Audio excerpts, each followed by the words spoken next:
أعوذ بالله من الشيطان الرجيم بسم الله الرحمن الرحيم يوصيكم الله في أولادكم للذكر مثل حظ الأنثيين. صوت النساء.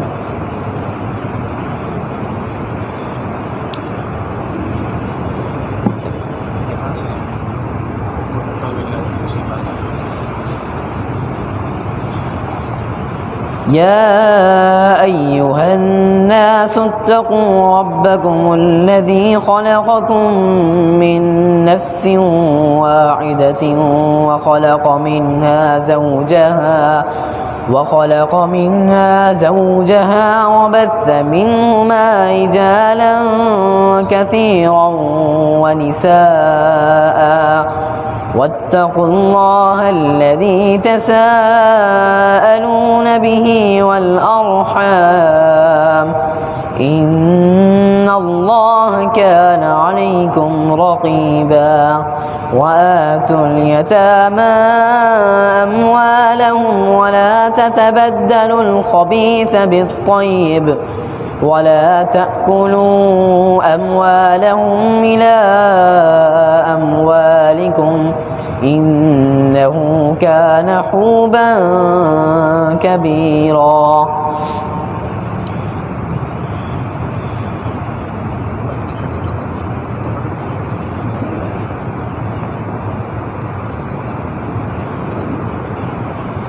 وإن خفتم ألا تقسطوا في اليتامى فانكحوا ما طاب لكم من النساء مثنى وثلاث ورباع فإن خفتم ألا تعدلوا فواحدة أو ما ملكتم إيمانكم ذلك أدنى ألا تعولوا. وآتوا النساء صدقاتهن نحلة فإن طبن لكم عن شيء منه نفسا فكلوه هنيئا مريئا. ولا تؤتوا السفهاء أموالكم التي جعل الله لكم قياما وارزقوهم فيها واكسوهم وقولوا لهم قولا معروفا. وابتلوا اليتامى حتى إذا بلغوا النكاح فإن آنستم منهم رشدا فادفعوا إليهم أموالهم ولا تأكلوها إسرافا وبدارا أن يكبروا. ومن كان غنيا فليستعفف ومن كان فقيرا فليأكل بالمعروف. فإذا دفعتم إليهم أموالهم فأشهدوا عليهم وكفى بالله حسيبا. صدق الله العظيم.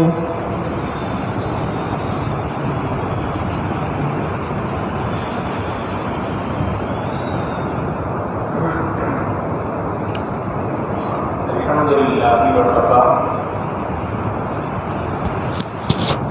وسلام على عباده الذين اصطفى.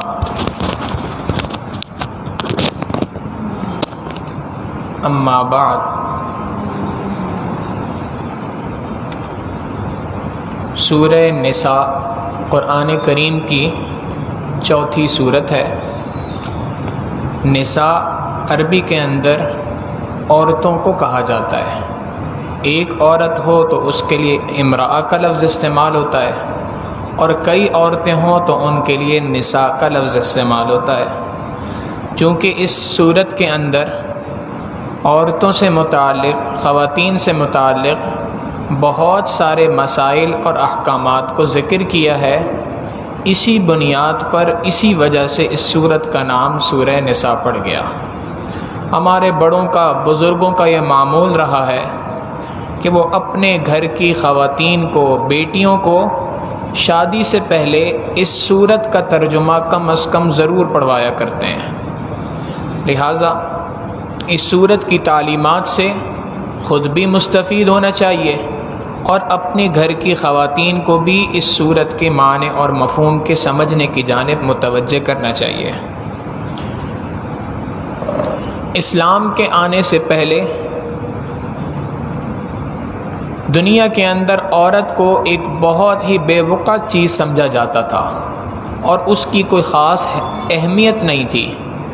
اس کے مختلف پیرائے ہیں، جیسا کہ ایک بات بہت زیادہ مشہور ہے کہ اگر عربوں میں کسی کے ہاں بیٹی کی پیدائش ہوا کرتی تھی تو اس کو زندہ درگور کر دیا کرتے تھے، زندہ زمین میں دفن کر دیا کرتے تھے۔ اسی طریقے سے ایک اور بات یہ بھی تھی کہ بنیادی طور پہ ان کے نزدیک وراثت کے اندر، جائیداد کے اندر عورت کا کوئی حق تصور نہیں کیا جاتا تھا، اور دلیل ان کے پاس اس کی یہ تھی کہ چونکہ عورت ذات کمزور ہے اور کمزور لڑائی بھڑائی کو نہیں جانتی، لڑنا کیسے ہے، اپنے حق کو کیسے وصول کرنا ہے، یہ باتیں نہیں جانتی، لہٰذا اس کا جائیداد کے اندر حق نہیں ہونا چاہیے تاکہ کہیں کوئی اس سے چھین نہ لے۔ حالانکہ عقل کا تقاضا خود یہی ہے کہ جو صنف نازک ہے، جو لڑائی بھڑائی کو نہیں جانتی، جو کمزور ہے، اس کو تو مال ملنا چاہیے تاکہ جو طاقتور ہے وہ اپنے مال کو خود کما سکے، اور جو کمزور ہے اس کے لیے شریعت نے کوئی نہ کوئی مال کا حصہ رکھنا چاہیے تھا۔ مگر یہ عقل پرست لوگ یہ بات کہا کرتے تھے کہ چونکہ عورت اپنے مال کی حفاظت نہیں کر سکتی، لہٰذا مال کے اندر اس کا کوئی حصہ نہیں ہے، لہٰذا وراثت سے بھی اس کو محروم کر دیا جاتا تھا۔ سورہ نساء کی ابتدا میں اللہ رب العزت نے عورتوں سے متعلق چند احکامات کو ذکر کیا، اور پھر عورتوں کے حقوق تو پامال کیے جاتے تھے، بالخصوص اگر ایسی عورتیں ہوں کہ جو یتیم ہو، ایک نوجوان بچی ہے، چھوٹی بچی ہے، وہ یتیم ہے، تو ان یتیموں کے مال کے اندر بہت زیادہ حقوق کی تلفی کی جاتی تھی۔ لہٰذا اللہ رب العزت نے اس سورت کی ابتدا میں اس سے متعلق چند احکامات کو ذکر کیا۔ سورت کی جو پہلی آیت ہے، اس آیت کے اندر اگر ہم یوں غور کریں تو سورہ آل عمران کی جو آخری آیت تھی، اللہ رب العزت نے اس کے اندر 5 احکامات کو ذکر کیا تھا۔ پہلی بات فرمایا اصبروا، صبر کو اختیار کرو، وصابروا، اللہ رب العزت کی عبادت کے اندر لگے رہو، عبادت میں کمی نہ کرو، ورابطوا، اسی طریقے سے اپنی سرحدات کی حفاظت کرو، اور چوتھا حکم واتقوا اللہ، تقوی کو اختیار کرو، اللہ سے ڈرتے رہو۔ یہ 4 احکامات تھے جو سورہ آل عمران کے آخر میں اللہ رب العزت نے حکم نازل فرمایا۔ تو آخری حکم جس کے اوپر سورت کی انتہا ہوئی تھی وہ تھا اتقوا اللہ، اللہ سے ڈرو، تقوی اختیار کرو۔ اگلی سورت کی ابتدا بھی اسی حکم کے ساتھ کی، یا ایھا الناس اتقوا ربکم، اے لوگوں ڈرو اپنے پروردگار سے، تقوی اختیار کرو اپنے رب کی خاطر۔ اشارہ دے دیا اس بات کی جانب تمہاری انتہا ہو ابتدا ہو، ہر وقت پر تمہیں تقوی کو اختیار کرنا ہے۔ اور یہ بات گزشتہ مجلس میں بھی ذکر کی تھی کہ تقوی کسی کام کے کرنے کا نام نہیں ہے کہ انسان کثرت کے ساتھ عبادت کرے یہ تقوی، تہجد پڑھے یہ تقوی، روزہ رکھے یہ تقوی نہیں۔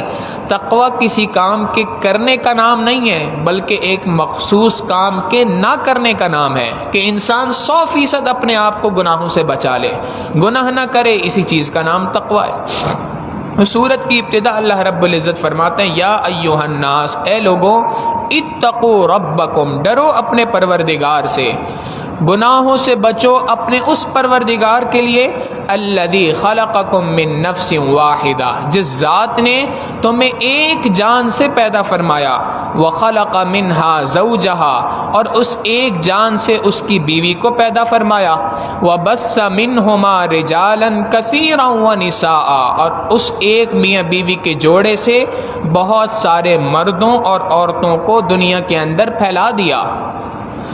جس ذات نے ایک مرد اور عورت سے تمہیں پیدا کیا، اس ذات کی خاطر اپنے آپ کو گناہوں سے بچاؤ۔ تقوی اختیار کرنے کا حکم دیا ابتدا کے اندر، اور آگے یتیموں کے مال سے متعلق، عورتوں کے حقوق سے متعلق گفتگو کی۔ گویا یہ بات اللہ رب العزت نے بتا دی کہ دیکھو تم تقوی صرف اس چیز کا نام نہ سمجھنا کہ تم عبادات کے اندر لگ گئے یہی تقوی ہے، تقوی تم صرف اس چیز کا نام نہ سمجھنا کہ تم نے حقوق اللہ ادا کر دیے کافی ہے، نہیں، حقوق اللہ یقیناً تمہاری طرف متوجہ ہیں، ان حقوق اللہ کو پورا کرنا ہے، لیکن تقوی کی سب سے بڑی ڈیفینیشن یہ ہے کہ دنیا کے اندر انسانوں کے جو حقوق ہیں ان تمام حقوق کو ادا کرنا بھی تقوی کے اندر شامل ہے۔ اگر ایک شخص مسجد کے ساتھ جڑا ہوا ہے، دیندار لوگوں میں شامل ہوتا ہے، پہلی صف کا نمازی ہے، اپنے آپ کو دین کے تمام کاموں کے اندر پیش رکھتا ہے، لیکن ان تمام چیزوں کے ساتھ حقوق العباد کے اندر کوتاہی کرتا ہے، یہ شخص اپنے آپ کو ہرگز متقی نہ سمجھے۔ متقی کہتے ہی اس کو ہیں جو حقوق اللہ کی بھی رعایت کرے، حقوق العباد کی بھی رعایت کرے، دونوں کی رعایت کرنے والے کو متقی کہا جاتا ہے۔ پھر اس آیت سے متعلق ایک دلچسپ بات یہ بھی ہے، دنیا کے اندر سائنس نے مختلف زمانوں میں مختلف تھیوریز کو، مختلف قسم کے دنیا کے اندر نظریات کو پیش کیا۔ ان میں سے ایک نظریہ تھا جو دنیا کے اندر بڑے عرصے تک پنپتا رہا، بڑے عرصے تک لوگ اس کے گن گاتے رہے، اس کو کہا جاتا ہے ڈارون تھیوری۔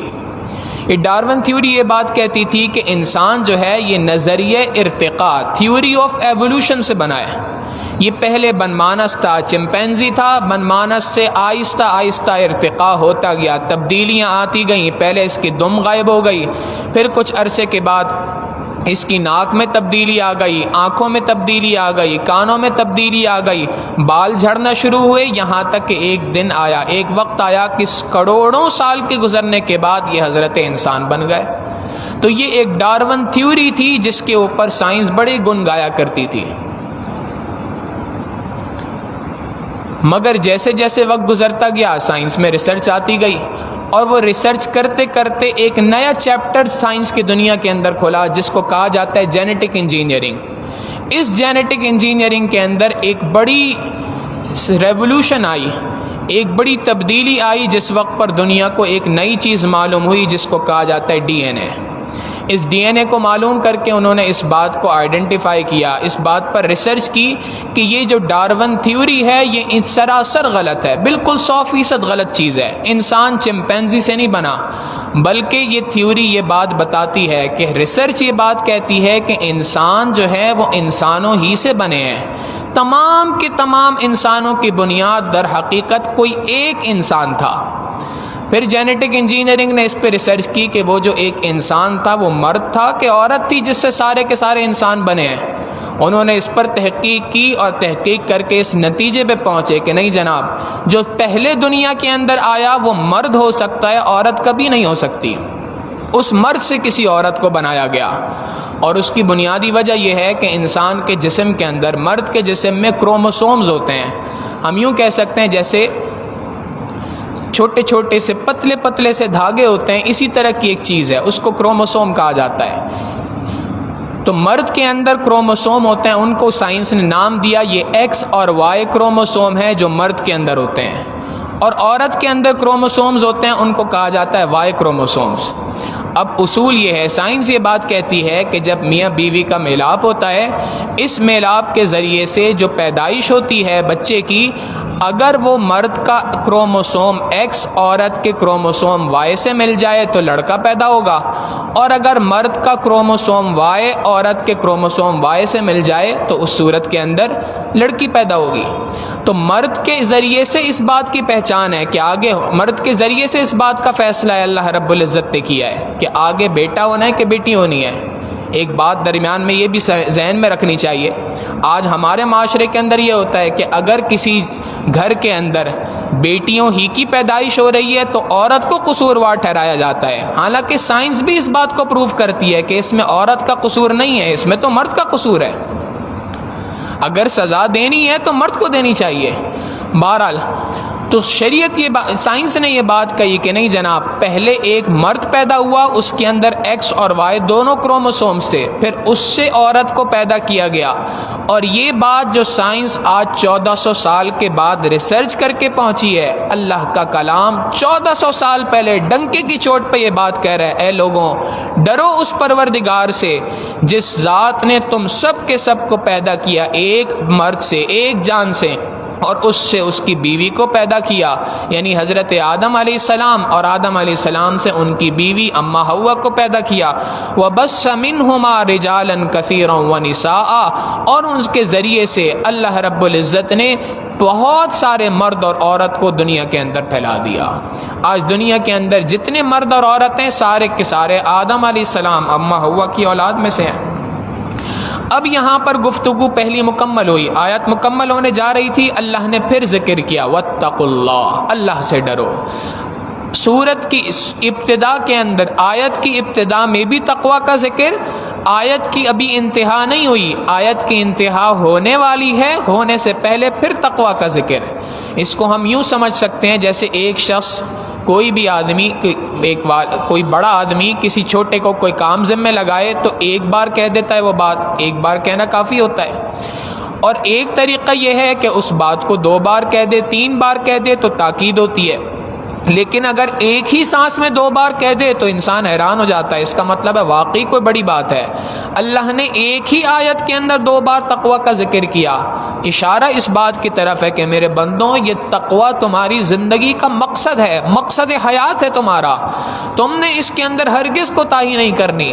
اور جب معاملہ حقوق اللہ کا تھا تو ایک بار تقوی کا ذکر کیا تھا، جہاں معاملہ حقوق العباد کا آ رہا ہے، بندوں کے حقوق کا آ رہا ہے، وہاں تقوی کا لفظ 2 بار ذکر کرنا پڑ رہا ہے. یہ تقوی اتنی اہم چیز ہے، حقوق العباد اتنی اہم چیز ہے. واتقوا اللہ، اور ڈرو اللہ سے، الذی تساءلون بہ، جس کے نام کے ذریعے سے تم لوگوں سے سوال کیا کرتے ہو، جس کے نام کے ذریعے سے تم لوگوں سے مدد مانگا کرتے ہو، لوگوں سے سوال کیا کرتے ہو، اس اللہ کے نام سے ڈرو. والارحام، اور ڈرو اپنے رشتہ داروں کے حقوق کے بارے میں، رشتہ داروں کے حقوق تلفی کرنے سے اپنے آپ کو بچاؤ. ان اللہ کان علیکم رقیبا، بے شک اللہ رب العزت تمہارے اوپر نگہبان ہے. واتقوا اللہ، اور اللہ سے ڈرو، الذی تساءلون بہ، جس کے نام کے ذریعے سے تم ایک دوسرے سے مانگتے ہو، یعنی ایک دوسرے سے سوال کرنا ہو تو تم اللہ کا نام، اللہ کا واسطہ دے کے سوال کرتے ہو. والارحام، اور رشتے ناتوں کو توڑنے سے اپنے آپ کو بچاؤ. ان اللہ کان علیکم رقیبا، اور یہ بات یاد رکھو کہ بے شک اللہ رب العزت تم سب کے اوپر نگہبان ہے. آگے اللہ رب العزت یتیموں کے حقوق سے متعلق تفصیلی احکامات کو ذکر کرتے ہیں. ارشاد فرمایا وَآتُوا الْيَتَامَى أَمْوَالَهُمْ، اور یتیموں کو ان کا مال ادا کرو. ایک شخص یتیم ہے، تمہاری نگہبانی کے اندر آ گیا، مثال کے طور پہ ایک چھوٹا بچہ تھا، والدین کا انتقال ہو گیا، اب وہ تمہاری سرپرستی کے اندر آ گیا، تم نے اس کے مال پر قبضہ کیا، اس وجہ سے تمہیں مال کا وارث بنایا گیا تھا، مال کا نگران بنایا گیا تھا، تاکہ جب یہ بچہ بڑا ہو جائے تو بڑے ہونے کے بعد اس کو اس کا مال لوٹا دیا جائے. حفاظت کی خاطر تمہیں دیا گیا تھا، اس لیے نہیں تھا کہ تم اس کے مال کو ہڑپ کر جاؤ. لہٰذا جب وہ بچہ بلوغت کو پہنچ جائے، سمجھ بوجھ کی عمر کو پہنچ جائے، تو وآتوا الیتامی اموالہم، یتیموں کو ان کا مال ادا کرو. ولا تتبدلوا الخبیث بالطیب، ردی چیزوں کو، بیکار چیزوں کو اچھی چیزوں کے ساتھ تبدیل نہ کرو. عربوں کے ہاں یہ بڑا دستور تھا. ہم آج کے زمانے کے اعتبار سے اس چیز کو سمجھ سکتے ہیں یوں کہ مثال کے طور پہ کوئی چیز اس کے پاس اس کے مال کے اندر ملی تھی، اب یہ چیز مثال کے طور پہ امریکن پروڈکٹ تھی، جاپانی پروڈکٹ تھی، ایک اچھی امپورٹڈ آئٹم تھا، اس کو لے لیا اور اس کی جگہ پر چائنا کی کوئی چیز وہاں پہ رکھ دی، بیکار کوالٹی کی چیز رکھ دی، اچھی کوالٹی کی چیز اس کے مال میں سے لے لی. تو شریعت یہی بات کہہ رہی ہے کہ وَلَا تَتَبَدَّلُوا الْخَبِيثَ بِالطَّيِّبِ، اچھی چیزوں کو، بیکار چیزوں کو رکھ کر اچھی چیزوں کو اس کے مال میں سے نہ اٹھاؤ.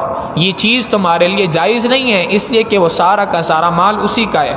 وَلَا تَأْكُلُوا أَمْوَالَهُمْ إِلَىٰ أَمْوَالِكُمْ، اور اسی طریقے سے اپنے مال کے ساتھ ان کے مال کو ملا کر دونوں مالوں کو کھانا نہ شروع کر دو. یہ نہ ہو کہ تم نے اس کے مال کو اپنے مال میں شامل کر لیا اور شامل کرنے کے بعد اب اس مال کو تم کھا رہے ہو، ہڑپ کر رہے ہو. یہ بات بھی درست نہیں. اب اس میں تھوڑی سی تفصیل ہے سمجھنے کی. وہ تفصیل یہ ہے کہ اگر ایک یتیم بچہ زیر کفالت ہے، اب اس کی زیر کفالت ہونے میں چند صورتیں ہیں. ایک صورت تو یہ ہے کہ جو اس کا کفیل ہے، جس کی زیر کفالت ہے، جس کی نگرانی کے اندر، پرورش کے اندر یہ بچہ آیا ہے، وہ مالدار ہے، اللہ نے اس کو مالی وسعت عطا کی ہے. تو شریعت یہ بات کہتی ہے کہ جب تمہارے پاس مالی وسعت ہے تو اعلیٰ اور اولیٰ یہ ہے کہ تم اپنے مال میں سے اس کو کھلاتے رہو اور اس کے مال کو محفوظ رکھو. جب بڑا ہو جائے تو اس کو اس کا مال حوالے کر دو. یہ سب سے اعلیٰ چیز ہے. اللہ نے اس پر بڑا ثواب رکھا ہے اور اس کے ذریعے سے تمہارے مال میں برکت ہوگی. لیکن اگر تم ایسا نہیں کر سکتے تو آخری حل یہ ہے کہ تم اس کے مال میں سے اتنا مال نکال سکتے ہو جو اس کی ضرورت کا ہے. پچھلے زمانے کے اندر یہ بات ہوتی تھی کہ لوگوں کے پاس کیش ان ہینڈ نہیں ہوا کرتا تھا، کیش موجود نہیں ہوتا تھا، نقدی نہیں ہوا کرتی تھی، بلکہ گندم ہوا کرتی تھی، جو ہوا کرتی تھی، مختلف کھانے پینے کی اشیاء ہوا کرتی تھیں.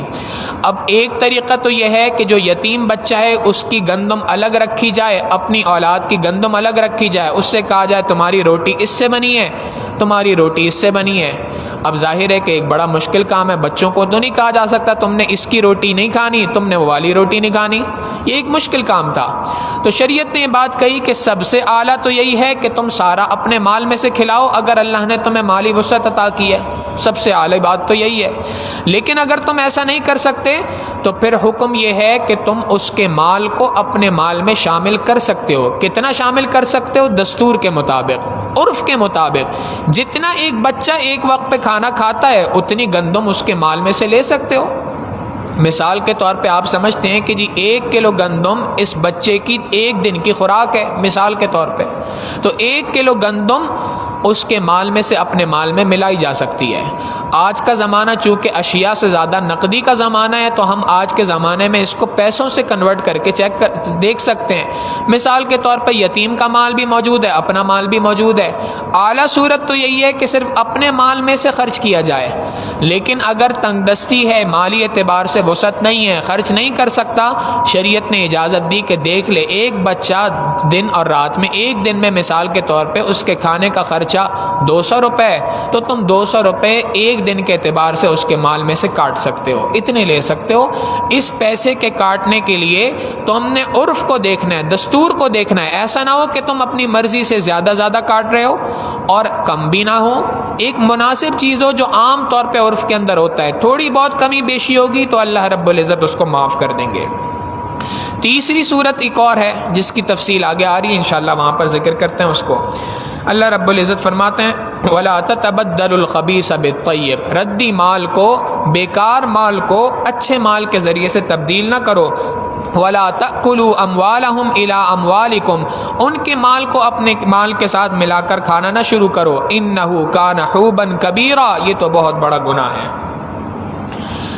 آگے ایک اور حکم ذکر کیا. عربوں کے یہاں ایک اور دستور تھا اور وہ یہ تھا، مثال کے طور پہ ایک شخص ہے، بالغ ہے، مالی وسعت اللہ نے عطا کی ہے. اب اس کی چچا زاد بہن ہے، مامو زاد بہن ہے، اس طرح سے کوئی خالہ کی بیٹی ہے، اس طرح سے کوئی بچی ہے اور وہ کسی وقت پر یتیم ہو گئی اور وہ یتیم اس کی کفالت کے اندر آ گئی. اب ان کا دستور یہ تھا کہ یہ اس کو رکھ لیا کرتے تھے اپنے پاس، اور اس کے بعد اپنی مرضی سے اس لڑکی سے اپنا نکاح کر لیا کر لیتے. نکاح کرنے کے بعد ذہن میں 3 باتیں ہوا کرتی تھیں. ایک تو یہ ہے کہ چونکہ اس کے آگے پیچھے کوئی ہے نہیں تو لہٰذا اس پہ میں کوئی ظلم کروں، کوئی زیادتی ہو، کوئی پوچھنے والا نہیں ہوگا مجھ سے. دوسری بات، مہر دینے کی ضرورت نہیں پڑے گی کیونکہ مہر اس کو دیں جو کوئی مطالبہ کرے. اس کی تو ہمت نہیں کہ یہ مطالبہ کر سکے اور اس کی جانب سے کوئی مرد مجھ سے پوچھے گا نہیں. اور تیسری بات ذہن میں یہ ہوتی تھی کہ جو اس کا مال ہے سارا کا سارا میری جائیداد کے اندر آ جائے گا. تو ان 3 وجوہات سے وہ اپنے آپ کو اپنا نکاح کر لیا کرتے تھے ان یتیموں سے جو ان کی کفالت کے اندر ہوا کرتے تھے. اللہ رب العزت نے آیت نازل فرما دی وَإِنْ خِفْتُمْ أَلَّا تُقْسِطُوا فِي الْيَتَامَى، اگر تمہیں اس بات کا ڈر ہو کہ تم یتیموں کے ساتھ انصاف نہیں کر سکتے تو لہٰذا ان کے ساتھ نکاح کرنے کی ضرورت ہرگز نہیں ہے. پھر کیا کرو؟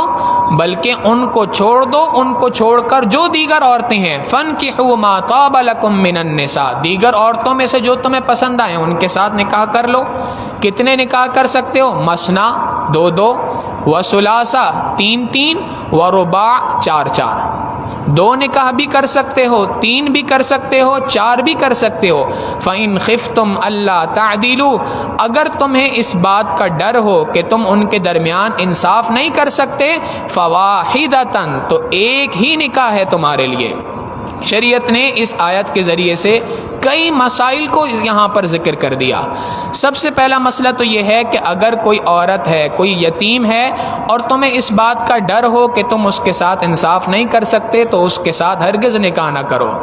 دوسرا مسئلہ اسی کے ذیل میں کہ اگر تم نکاح کرنا ہے تو نکاح کرنے کی حد مقرر کر دی، کیونکہ عربوں کے ہاں دستور تھا 10 نکاح، 20 نکاح، 40 نکاح آرام سے کر لیا کرتے تھے ایک وقت میں. تو شریعت نے حدود مقرر کر دی کہ تمہارے لیے ایک وقت میں 4 عورتوں سے زیادہ کو نکاح کے اندر رکھنا جائز نہیں ہے. مگر اس کی تفصیل بھی بتا دی، اور تفصیل یہ بتائی کہ تمہارے لیے ان کے درمیان انصاف کا کرنا ضروری ہے. اگر تم ان کے درمیان انصاف نہیں کر سکتے تو اس صورت میں حکم کیا ہے؟ فواحدتاً، تو ایک ہی کے اوپر اکتفا کرو. او ما ملکت ایمانکم، یا اگر تم ایک پر بھی اکتفا نہیں، ایک پر کے ساتھ بھی انصاف کا معاملہ نہیں کر سکتے اور اللہ نے تمہیں کوئی لانڈی دی ہے، کوئی کنیز دی ہے، تو تم اس کے ساتھ گزارا کرو. یہ اس زمانے میں ہے جس زمانے کے اندر لانڈیوں کا ایک دستور تھا. آج کے زمانے میں یہ لعنت الحمدللہ ختم ہو چکی ہے، لہٰذا آج کے زمانے کے اندر یہ حکم تو ختم ہو گیا. اب نکاح کا حکم ہے. شریعت نے حکم دیا 4 نکاح کرنے کی تمہیں اجازت ہے، 4 سے زائد کی اجازت نہیں. اور دوسری بات کہ اگر تم 2 بیویوں کے درمیان آپس میں انصاف نہیں کر سکتے تو اس صورت میں تمہارے لیے حکم یہ ہے کہ فواحدتاً، ایک پر اکتفا کرو.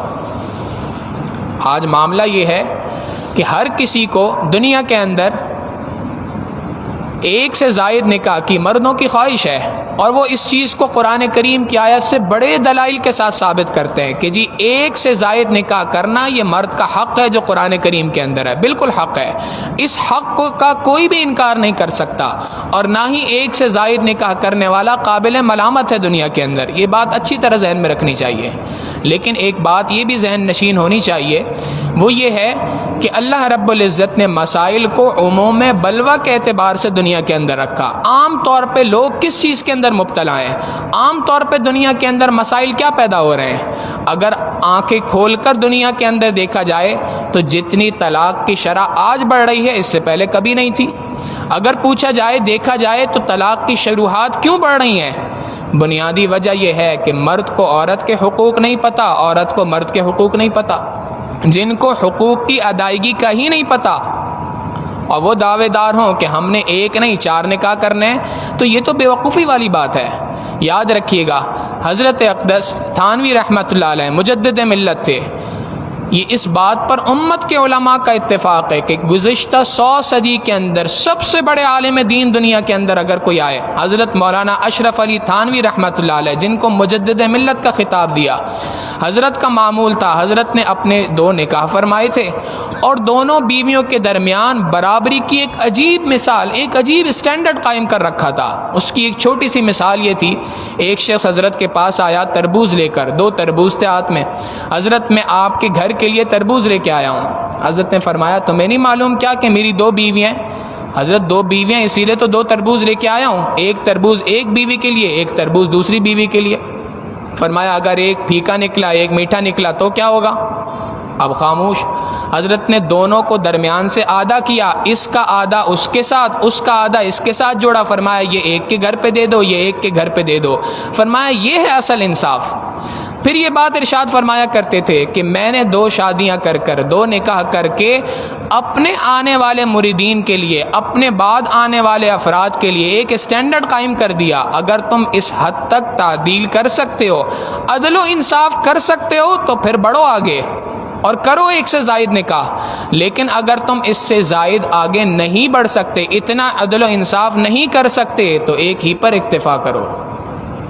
دوسری بات یہ یاد رکھیے گا، شریعت نے ایک سے زائد نکاح دنیا کے اندر رائج کیے ہیں، جائز قرار دیا ہے، اس لیے قرار نہیں دیا کہ انسان اپنی ہوس پرستی کو پورا کرے، اپنی نفس پرستی کو پورا کرے، اپنی نفسانی خواہشات کو پورا کرے، اس لیے ایک سے زائد نکاح کو مقرر نہیں کیا۔ یاد رکھیے گا یہ بات، یہ آج کی میڈیکل سائنس بھی یہ بات کہتی ہے، آج کی شریعت بھی یہی بات کہتی ہے، تجربہ بھی یہی بات کہتا ہے۔ دنیا کے اندر چل پھر کے دیکھ لیں کہ جو لوگ نفس پرستی کی وجہ سے، ہوس پرستی کی وجہ سے ایک سے زائد نکاح کرتے ہیں، 4 کے بعد بھی ان کا دل نہیں بھرتا، اس لیے کہ ان کے نزدیک اصل چیز ان کے نزدیک ہوس پرستی ہے۔ یہ ہوس تو انسان کی ختم نہیں ہو سکتی۔ نبی علیہ الصلوۃ والسلام نے ارشاد فرمایا، ایک شخص ہوس کا دنیا میں کوئی علاج نہیں، مفہوم حدیث ہے۔ ارشاد فرمایا ایک شخص کو اگر ایک جنگل سونے کا دے دیا جائے، وہ تمنا کرے گا دوسرا بھی کاش مجھے مل جاتا۔ ہوس کا دنیا کے اندر کوئی علاج نہیں ہے۔ یہ ہوس پرستی کا علاج تعدد نکاح نہیں ہے، ایک سے زائد نکاح کرنا ہرگز نہیں ہے، ورنہ 4 نکاح کرنے والے لوگ دنیا کے اندر بڑے پرسکون ہوتے۔ ہمارے حضرت ایک واقعہ سناتے ہیں، وہ ارشاد فرماتے ہیں کہ ایک مرتبہ ہم ایک مسجد کے اندر ہمارا جانا ہوا، وہاں پر چند افراد بیٹھے تھے، نوجوان تھے، اور سب کے سب کا پسندیدہ موضوع تھا جس کے اوپر گفتگو کر رہے تھے، اور وہ تھا تعدد ازواج، ایک سے زائد نکاح کرنا۔ فرماتے ہیں جب میں وہاں پہنچا تو میرے پہنچتے کے ساتھ ہی وہ سارے کے سارے خاموش ہو گئے۔ اب جب خاموش ہوئے، تھوڑی دیر گزر گئی تو میں نے پوچھا بھائی آپ کسی موضوع پہ گفتگو کر رہے تھے، کیا بات تھی آپس میں؟ کہنے لگے حضرت ہم ایک سے زائد شادی کے اوپر گفتگو کر رہے تھے، اور ایک بات ہے جو قرآن کریم سے ثابت ہے، بہرحال وہ کیا ہے، اللہ نے جہاں نکاح کا ذکر کیا ہے تو ابتدا ہی 2 سے کی ہے، ایک کا ذکر تو بہت آخر کے اندر ہے، ابتدائی یہ کی فَانْكِحُوا مَا طَابَ لَكُم مِّنَ النِّسَاءِ مَثْنَىٰ وَثُلَاثَ وَرُبَاعَ، تو کرو نکاح 2 3 4، تو ابتدا تو کی ہی 2 سے ہے، لہٰذا کم از کم 2 نکاح ہونے چاہیے۔ اور حضرت اصل بات یہ ہے کہ یہ تو سنت ہے، اور سنت پہ ہم عمل نہیں کریں گے تو کون کرے گا دنیا کے اندر؟ حضرت فرماتے ہیں جب انہوں نے یہ بات کہی تو میں نے ان سے کہا کہ بھائی آپ سارے کے سارے صوفی حضرات ہیں، اور میں آپ کی اس سنت پر عمل کرنے کے جذبے کی بڑی قدر کرتا ہوں، لیکن میں چاہتا ہوں کہ آپ کامل سنت کے اوپر عمل کریں۔ اب وہ حیران ہو گئے، جی کامل سنت پہ عمل کیسے ہوتا ہے؟ حضرت نے فرمایا بھائی دیکھیں، جیسے نبی علیہ السلام نے سنت کے اوپر عمل کیا، آپ بھی پھر ویسے ہی سنت کے اوپر عمل کریں۔ چلیں ہم آپ سے اللہ کے محبوب صلی اللہ علیہ وسلم کی پہلی سنت کے اوپر، پہلے نکاح کی سنت کے اوپر عمل کرواتے ہیں۔ نبی علیہ الصلوۃ والسلام نے جو پہلا نکاح کیا حضرت خدیجۃ الکبریٰ رضی اللہ تعالیٰ عنہ سے، جن کی عمر 40 سال تھی، اور اللہ کے محبوب صلی اللہ علیہ وسلم کی عمر 25 سال تھی۔ اب ان کے درمیان 15 سال کا گیپ ہے، تو حضرت فرماتے ہیں میں نے کہا آپ بھی کوئی ایسی عورت ڈھونڈیں جو کم از کم آپ سے 15 سال عمر کے اندر زائد ہو۔ حضرت فرمانے لگے جب میں نے بات کی تو ان کا چہرہ جو کھلا ہوا تھا وہ ایک دم سے بجھ گیا، اور حضرت کے یہ الفاظ ہیں، فرمانے لگے کہ ان کے ذہن میں ان کی نظر شاید کسی 16 سال کی لڑکی کے اوپر تھی، اور ہم نے ان کو اپنی عمر سے 15 سال کی زائد کی عمر کی لڑکی کی بات کر دی۔ پھر میں نے کہا کہ بھائی دوسری بات یہ ہے کہ حضرت خدیجہ رضی اللہ تعالیٰ عنہ نبی علیہ السلام کی خدمت میں جب آئیں تو اس سے پہلے 2 خاوندوں سے ان کا نکاح ہو چکا تھا، تو آپ بھی کم از کم ایسی عورت ڈھونڈیں جو 2 مرتبہ بیوہ ہوئی ہو۔ اب فرماتے ہیں جب یہ 2 شرائط ان کے سامنے رکھیں تو وہ بالکل خاموش سناٹے میں۔ تھوڑی دیر کے بعد کہنے لگے حضرت ہم اپنی اس دوسری نکاح کی خواہش سے دستبردار ہوتے ہیں۔ فرمانے لگے بات مکمل ہو گئی۔ 2 دن کے بعد پھر میرے پاس آئے، کہنے لگے حضرت ایک بات آپ کو بتاؤں؟ میں نے کہا جی کیا بات ہے؟ کہنے لگے حضرت بات دراصل یہ ہے، جب سے دوسرے نکاح کی خواہش دل سے ختم کی ہے نا، اپنی بیوی دنیا کے اندر بڑی اچھی لگنے لگ گئی ہے۔ تو واقعی بات یہی ہے کہ اگر انسان نفس پرستی، ہوس پرستی کو سامنے رکھے پھر تو اس کا دنیا میں کوئی علاج نہیں ہے۔ حضرت مرشد عالم رحمۃ اللہ علیہ فرمایا کرتے تھے بھائی دنیا میں تو ٹھپے ہیں، ایک سے بڑھ کر ایک ٹھپا تمہیں دنیا کے اندر نظر آئے گا، کتنے سے شادی کرو گے، کتنوں سے نکاح کرو گے، کتنوں کی جانب اپنی نکاح دوڑاؤ گے۔ لہٰذا شریعت نے اگر کسی چیز کا حکم دیا ہے تو اس حکم کے پیچھے بہت ساری تفصیلات ہیں. کسی بھی آیت کو، کسی بھی حدیث کو آئسولیشن میں رکھ کے دیکھ لیا جائے، سب چیزوں سے قیاس، ہر قسم کے سیاق و سباق سے ہٹا کر اس کو دیکھ لیا جائے تو کبھی بھی کسی بھی بات کا مفہوم سمجھ میں نہیں آنا. تو اللہ رب العزت فرماتے ہیں فَإِنْ خِفْتُمْ أَلَّا تَعْدِلُوا فَوَاحِدَةً، اگر تمہیں اس بات کا خوف ہو کہ تم عدل و انصاف نہیں کر سکتے، برابری نہیں کر سکتے، فواحدتاً، تو ایک ہی نکاح پہ اکتفا کرو. او ما ملکت ایمانکم، یا ان کنیزوں پر جو اللہ نے تمہیں جن کا مالک بنایا. ذالک ادنا اللہ تعولوا، یہ اس بات کے زیادہ قریب ہے، یہ تمہارا ایک نکاح کا کرنا یہ اس بات کے زیادہ قریب ہے کہ اللہ تعولوا، کہ تم بے انصافی کی طرف نہ بڑھو. دوسرا مفہوم فقہاء نے یہ بھی لکھا کہ چونکہ اس آیت کا دوسرا معنی، چونکہ عربوں کے ہاں 4 سے زائد کا رواج تھا، تو شریعت قرآن کریم یہ بات کہہ رہا ہے کہ اللہ نے تمہیں 4 پر جو لاک لگا دیا کہ تم 4 سے آگے نہیں بڑھ سکتے، یہ اس لیے تاکہ تم بے انصافی نہ کرو. اور آگے حکم دے دیا وَآتُوا النِّسَاءَ صَدُقَاتِهِنَّ نِحْلًا، اور تم اپنی بیویوں کو بہتر انداز میں، اچھے انداز میں ان کا مہر ادا کرو. آج مہر کو ایک بات، اصولی بات یہ ہوتی ہے کہ ایک تو یہ کہ مہر طے نہیں کیا جاتا، یہ بھی ایک غلطی ہے. دوسری غلطی یہ ہوتی ہے کہ اگر مہر طے کر لیا جائے تو پہلے سے نیت ہوتی ہے کہ ادائی نہیں کرنا، میں نے تو معاف کرا لینا ہے. یاد رکھیے گا، زبردستی کا معاف کرانا یہ معاف کرنا نہیں ہے. ہاں آپ نے ادا کر دیا اور بیوی نے اس میں سے کچھ یا پورا کا پورا واپس کر دیا کہ مجھے نہیں چاہیے، تو شریعت نے اجازت دی، آپ اس کو لے سکتے ہیں، آگے قرآن کریم کی آیت آ رہی ہے. لیکن زبردستی معاف کرا دینا ہمارے ہاں ایک دستور ہے. مرد کی وفات ہو گئی، وفات کے بعد جنازہ گھر پہ رکھا ہے، اب اس بیوہ کو بلایا جاتا ہے، چہرہ دکھایا جاتا ہے اور کہا جاتا ہے جی جلدی سے حق مہر معاف کر دو، مہر معاف کر دو، مہر معاف کر دو.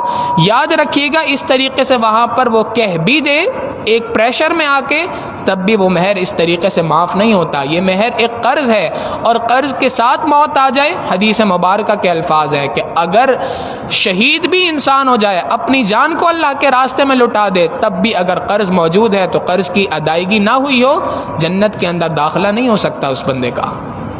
لہٰذا اس مہر کو کی ادائیگی کرنی چاہیے. عام طور پہ ایک دستور یہ بھی ہے ہمارے معاشرے کا کہ مہر کی رقم اتنی زیادہ رکھ دی جاتی ہے، نیت یہی ہوتی ہے بھائی دینا ہی نہیں ہے، جتنی زیادہ رکھ سکتے ہو رکھو. لہٰذا مہر کی ایک مناسب رقم ہونی چاہیے، اس کا شریعت نے ایک اصول رکھا ہے، اس اصول کے مطابق مہر کی رقم ہو، نہ اتنی کم ہو کہ جس رقم کے اوپر عورت کی گزارا نہ ہو سکے، بلکہ شریعت نے اس کا دستور رکھا ہے کہ جی تم اس طرح کی جو عورتیں ہیں، اسی خاندان کی جو دیگر عورتوں کا جو نسب کے اعتبار سے ہیں، ان کا جو مہر رکھا جاتا ہے اسی طرح کا مہر اس عورت کا بھی رکھا جائے گا. تو یہ مہر ادا کرنا ضروری ہے. فَإِن طِبْنَ لَكُمْ عَنْ شَيْءٍ مِّنْهُ نَفْسًا، پس اگر وہ اپنی خوشی سے اس میں سے کچھ کو معاف کر دے، فَكُلُوهُ هَنِيئًا مَرِيحًا، تو اس کو کھاؤ، خوشی سے رچ کر کھاؤ. اللہ نے تمہارے لیے، اگر اس عورت نے، اس بیوی نے تمہارا وہ مہر تمہیں واپس کر دیا تو تمہارے لیے اس کو کھانے کی اجازت ہے. اگلا حکم یتیموں سے متعلق یہ دیا کہ ایسا نہ ہو کہ ایک یتیم بچہ ہے، بالغ ہو گیا لیکن بالغ ہونے کے بعد بھی اس کے اندر عقل نہیں ہے. اندازہ ہے کہ اگر اس کو مال دے دیا سارا کا سارا مال ضائع کر دے گا، اللہ نہ کرے جوئے کی لعنت میں لگا ہوا ہے، کسی اور چیز کے اندر لگا ہوا ہے، اور اندازہ یہ ہے کہ یہ اس مال کو سارا کا سارا ضائع کر دے گا، تو شریعت نے اس بات کی اجازت دی کہ تم چونکہ اس کے مال کے نگران ہو، اتنے سال تم نے حفاظت کی ہے، لہٰذا اب بھی حفاظت کرو، اس کو اس کا مال ادا نہ کرو. وَلَا تُؤْتُوا السُّفَهَاءَ أَمْوَالَكُمْ، تم بے وقوفوں کو ان کا مال ادا نہ کرو. الَّتِي جَعَلَ اللَّهُ لَكُمْ قِيَامًا، اللہ نے جس مال کے ذریعے کے لیے تمہیں قائم کیا ہے، جس کا تمہیں نگران بنایا ہے، بلکہ وَارْزُقُوهُمْ فِيهَا، اس مال میں سے ان کو کھلاؤ، وَاكْسُوهُمْ، انہیں پہناؤ، وَقُولُوا لَهُمْ قَوْلًا مَّعْرُوفًا. اب وہ تم سے مال کا مطالبہ کرنا ہے، اپنے بے وقوفانہ قسم کے مطالبے کے اندر تمہیں اگر بری بات بھی کہہ رہے ہیں تو تم ان کے ساتھ بھلائی کے ساتھ جواب دو. اور ان کے مال کے اندر آگے حکم آ رہا ہے کہ ان کا امتحان لیتے رہو، کہ جب تمہیں یہ بات لگے کہ وہ اپنے مال پر صحیح طور پہ قبضہ کر سکتے ہیں تب ان کو ان کا مال حوالے کرو. وَابْتَلُوا الْيَتَامَىٰ حَتَّىٰ إِذَا بَلَغُوا النِّكَاحَ، یتیم لوگ جب نکاح کی عمر کو پہنچ جائیں تو ان کا امتحان لو، امتحان لینے کے بعد ان کا مال ان کے حوالے کرو. امتحان لینے کا طریقہ کیا ہے؟ امتحان لینے کا مختلف طریقے ہو سکتے ہیں. مثال کے طور پہ کچھ پیسے دے دیے، بھائی اس سے کوئی چیز خرید کے لے آؤ. اس کو کچھ پیسے دے دیے، یہ آپ کے لیے ہیں. چند دن کے بعد معلوم کیا جائے بھائی اس پیسے کا کیا کیا. اگر اس کو کسی غلط کام میں لگا دیا تو معنی یہی ہے کہ ابھی تک یہ اس پیسے کی حفاظت کے قابل نہیں ہوا ہے. فَإِنْ آنَسْتُم مِّنْهُمْ رُشْدًا، بس اگر تم ان کے اندر بھلا عقل مندی کو محسوس کرو، فَادْفَعُوا إِلَيْهِمْ أَمْوَالَهُمْ، تو ان کا مال ان کو حوالے کر دو. وَلَا تَأْكُلُوهَا إِسْرَافًا وَبِدَارًا، فضول خرچی کے اندر اور جلدی جلدی ان کے مال کو نہ کھاؤ کہ ان یکبروا، کہ وہ ایک وقت آئے گا کہ وہ بڑے ہو جائیں گے تو بڑے ہوتے کے ساتھ ہی ان کا مال ختم ہو جائے گا، لہٰذا آج ہی جلدی جلدی ان کے مال کو کھاؤ. اور اس آیت کی تفصیل یہ ہے کہ چونکہ یتیم کا جو سرپرست ہوتا ہے اس کو بہت ساری خدمات انجام دینی ہوتی ہیں. اب یہ خدمات انجام دینے کے لیے اگر غنی آدمی ہے، مالدار ہے، تو شریعت نے حکم یہ دیا کہ مالدار آدمی جو ہے وہ اس خدمت کو انجام دے اور اس خدمت کا صلہ اللہ کے ہاں لے لے. لیکن اگر تنگ دست آدمی ہے تو تنگ دست آدمی کو شریعت نے اجازت دی کہ تم تھوڑا بہت دستور کے مطابق اپنی اس خدمت کے بدلے میں معاوضے کے طور پہ کچھ مال کو یتیم کے مال میں سے لے سکتے ہو. معاوضے کے طور پہ وہ کتنا مال ہونا چاہیے؟ عام عرف کیا ہے، کسٹم کیا ہے، عام عرف کے مطابق دیکھ لیا جائے کہ اگر ایک شخص کسی دوسرے کے مال کی اور ان تمام چیزوں کی کفالت کرتا ہے تو وہ دنیا کے اندر ایسے کفالت خانے جو کھلے ہیں وہ کیا چارج کرتے ہیں، وہ کیا پیسے لیتے ہیں، اس کے مطابق دستور کے مطابق تم بھی اتنا پیسہ اس کے مال میں سے لے سکتے ہو. وَمَنْ كَانَ غَنِيًّا، اگر کوئی شخص غنی ہے، مالدار ہے، فَلْيَسْتَعْفِفْ، تو وہ تو معاف کر دے، چھوڑ دے، کچھ مال نہ لے. وَمَنْ كَانَ فَقِيرًا، اور اگر کوئی شخص تنگ دست ہے، فَلْيَأْكُلْ بِالْمَعْرُوفِ، تو دستور کے مطابق، عرف کے مطابق اتنا مال اس میں سے لے سکتا ہے. فَإِذَا دَفَعْتُمْ إِلَيْهِمْ أَمْوَالَهُمْ، جب تمہیں اس بات کی تسلی ہو گئی کہ یہ عقل مند ہے، اس کو اس کا مال حوالے کیا جا سکتا ہے، تو جب تم اس کا مال اس کے حوالے کرو، فَأَشْهِدُوا عَلَيْهِمْ، اس پر دو آدمیوں کو گواہ بنا دو. کہیں ایسا نہ ہو کہ بعد میں تم سے مطالبہ کرے کہ تم نے اتنا مال نہیں دیا تھا، اتنا مال دیا تھا، یہ دیا تھا. تو شریعت نے حکم دیا کہ تم دو آدمیوں کو یہاں پہ گواہ بنا دو. وَكَفَى بِاللَّهِ حَسِيبًا، یاد رکھو ان تمام معاملات کے اندر کہ حساب کتاب کے لیے اللہ کافی ہے. اگر تم نے اس حساب کتاب کے اندر کوئی ڈنڈی ماری، کوئی کام تم نے اللہ کے حکموں کے خلاف کیا، تو یہ تم نے تقوی کے خلاف کیا اور اللہ رب العزت تم سے اس کا حساب لیں گے. اور آخر کے اندر ایک اور عورتوں سے متعلق حکم دے کر بات کو مکمل کیا. اللہ رب العزت نے بات ارشاد فرمائی کہ جو دستور آج ہے اس زمانے کے اندر بھی تھا.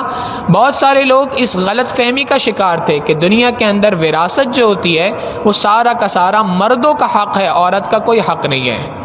آج بھی یہ بات کہی جاتی ہے، کئی مرتبہ دارالفتہ میں جا کے بیٹھ جائیں پتہ چلے گا. جی کئی لوگ آتے ہیں، جی یہ وراثت کے اندر یہ بنگلہ ہے، یہ فلاں مال ہے، اتنا مال ہے، یہ مال ہم دو بھائی ہیں، ہمارے درمیان تقسیم کرنا ہے، کیسے تقسیم ہوگا؟ پوچھو جی آپ کی کوئی بہن ہے؟ ہاں جی بہن تو ہے، لیکن ہم نے جہیز میں اس کو دے دیا تھا. یاد رکھیے گا جہیز باپ نے اپنی زندگی کے اندر ادا کیا ہے. وہ سارا مال، سارا کا سارا مال اپنی زندگی میں کسی کو بھی ادا کر دے، اس کو اختیار ہے. لیکن والد کی وفات کے بعد اس کا جتنا مال ہے اس کے سب لوگ وارث ہیں، عورت بھی وارث ہے، مرد بھی وارث ہے. لہٰذا اللہ رب العزت فرماتے ہیں للرجال نصیب مما ترک الوالدان والاقربون، والدین اور رشتہ دار جو مال چھوڑیں اس کے اندر مردوں کے لیے بھی حصہ ہے. وللنساء نصیب، اور عورتوں کے لیے بھی حصہ ہے. مما ترک الوالدان والاقربون، جو والدین اور رشتہ دار چھوڑ کے جائیں. مما قل منہ او کثر، چاہے وہ مال تھوڑا ہو چاہے وہ مال زیادہ ہو، زیادہ ہو یا تھوڑا ہو، اس کے اندر مرد کا بھی حق ہے، عورت کا بھی حق ہے. ہاں کس کا کتنا حق ہے وہ ساری تفصیلات آگے آ رہی ہیں. اللہ رب العزت فرماتے ہیں نصیبا مفروضا، ہر کسی کا حصہ اللہ رب العزت نے مقرر کیا ہے. لہٰذا جس کا جو حصہ مقرر ہے اس کو اس کا مقررہ حصہ دینا چاہیے. اس کا مقررہ حصہ اس کو ادا کرنا یہی حقوق العباد ہے. اور جب تم حقوق العباد کو ادا کرو گے حقوق اللہ کے ساتھ تو یہی عین تقوی ہے جس کے حکم کے ساتھ ہی اللہ رب العزت نے اس صورت کی ابتدا کی.